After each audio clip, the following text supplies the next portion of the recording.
yan gaano katotoo na isa nga daw pong Kalingap Angel ay buntis. Pinaglilihaan niya ang Kalingap o naglilihi po siya.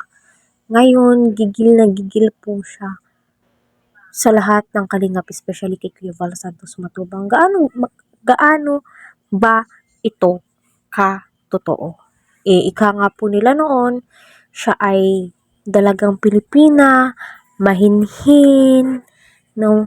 At masunurin sa magulang. Sobra pong masunurin sa magulang.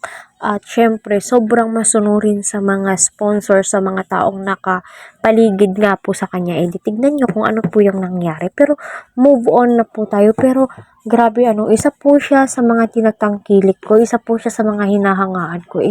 Hindi ko alam na ganun pala yung ugaling meron siya.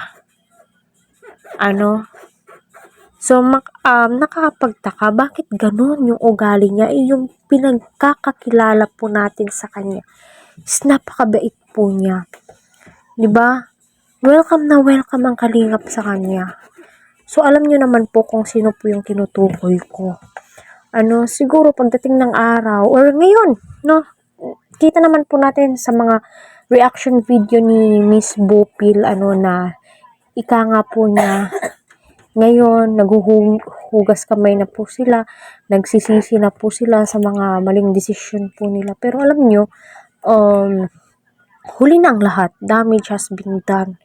Kahit anong gawin, hindi na po yun makakalimutan. Ika nga ni Kuya Val, unforgettable moments po yung nangyari sa buong buhay po nila. Diba? So, yun na nga po, no? Totoo nga ba yung haka-haka? Siguro, kung totoo man, no? Masasabi mo, bakit ganun? Bakit ganun yung mga nangyayari sa kanila ngayon?